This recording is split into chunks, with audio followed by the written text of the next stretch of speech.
काला रंग जो है वो हम लोगों को बहुत ज़्यादा आकर्षित करता है। काला रंग देखकर हम सब लोग आकर्षित होते हैं, कोई नेगेटिव रूप में और कोई पॉजिटिव रूप में। काले रंग का हमारे जीवन पर प्रभाव जो है वो बहुत अलग-अलग तरीके से होता है। आज यहाँ पर हम बात करेंगे काले धागे की। आप लोगों ने सुना होगा कि दादी-नानी के टाइम पर काला धागा बाँधना बहुत ज़रूरी होता था क्योंकि वो मानती थी कि बच्चों को इससे नज़र नहीं लगती। काले धागे में तरह-तरह की चीज़ें बाँधकर वो बच्चों को बाँधती थी हाथ में, कई बार गले में।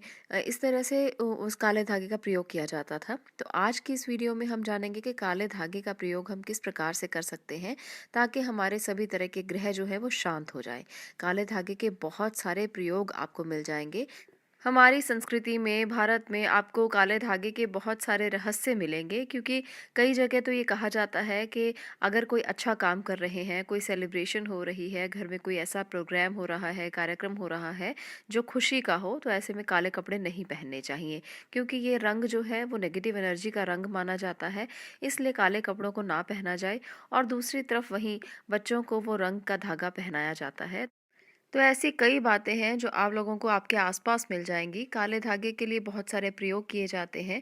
अगर हम यहाँ पर काले धागे की बात करें तो इससे कई उपाय, कई टूने टोटके किए जाते हैं और वो कारगर भी होते हैं। अगर हम साइंस की बात करते हैं, अगर हम साइंस पर जाएं, लॉजिक्स की बात करें, तो जो काला धागा है वो काले रंग को अवशोषित करता है और बाकी के सभी रंगों को वो छोड़ देता है, इसीलिए वो काला दिखाई देता है।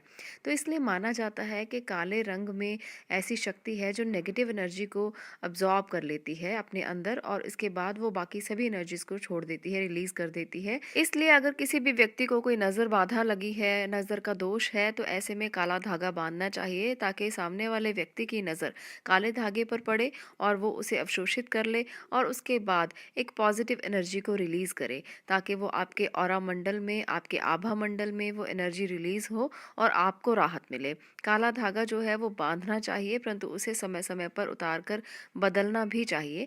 कई धागे इस प्रकार के होते हैं जो मंत्रोच्चार के साथ बांधे जाते हैं। इसे आप उस व्यक्ति से जिससे आपने मंत्रोच्चार करवाया हो या आपने किसी पंडित से अगर उसे बंधवाया हो तो उस तरीके से उसे पूछ कर उसे बदल लेना चाहिए। तो ये बात ज़रूरी है, इसको हम समझते नहीं हैं। हम काला धागा जो बांधा हुआ है उसे हमेशा बांधे रखते हैं। तो ये एक नेगेटिव पॉइंट हो सकता है, परंतु काला धागा बांधना नेगेटिव नहीं है, उसे बदलना ज़रूरी है क्योंकि वो आपकी नेगेटिव एनर्जी को एब्जॉर्ब करता है, सामने वाले की नेगेटिव एनर्जी को लेता है और उसे जब तक बदला ना जाए तो वो नेगेटिव एनर्जी धीरे धीरे आपकी बॉडी में भी आने लगती है। देखिए, जिस प्रकार से हम स्टोन्स डालते हैं किसी भी ग्रह को शांत करने के लिए, उसके रिलेटेड स्टोन डाले जाते हैं। उस स्टोन की भी एक उम्र होती है, उसे भी उम्र के मुताबिक ही डाला जाता है। उसके बाद उस स्टोन की जो एनर्जी है वो कम हो जाती है और उसके बाद उसे बदल लिया जाता है। तो बिल्कुल इसी प्रकार से इस काले धागे को भी समय समय पर बदलना चाहिए। अगर आप इसे नहीं बदलते हैं तो वो एनर्जी धीरे धीरे आपकी बॉडी में भी ट्रांसफ़र होती है। ये बात जो है ये बहुत लोगों को नहीं पता होती और वो इसे कंटिन्यूअसली बांधे रखते हैं।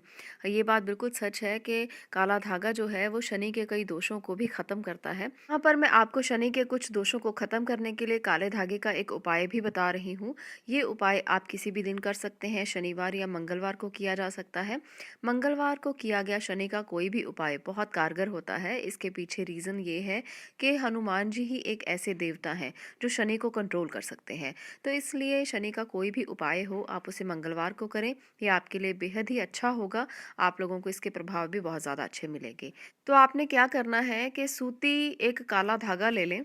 आप मंगलवार के दिन, शनिवार के दिन भी किया जा सकता है परंतु आप मंगलवार के दिन हनुमान के मंदिर में जाएं, वहाँ पर बैठ जाएं। वहाँ पर बैठकर आप हनुमान चालीसा का पाठ करें और उस धागे में 9 छोटी छोटी आप गांठें लगा लें।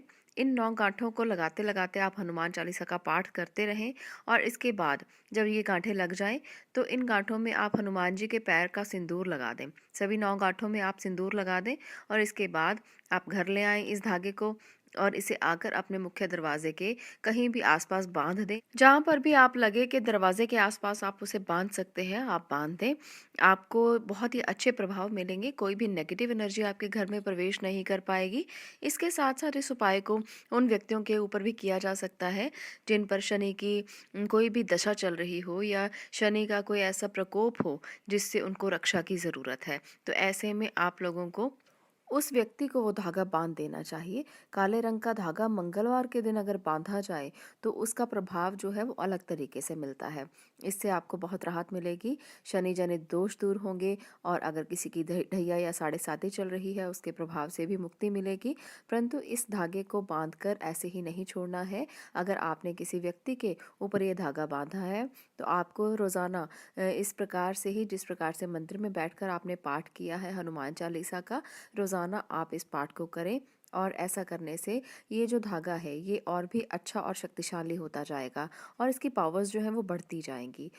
परंतु इस धागे को, जिसको आपने 9 गांठें लगाई हैं, इसे आप 9 मंगलवार तक बांध कर रखें।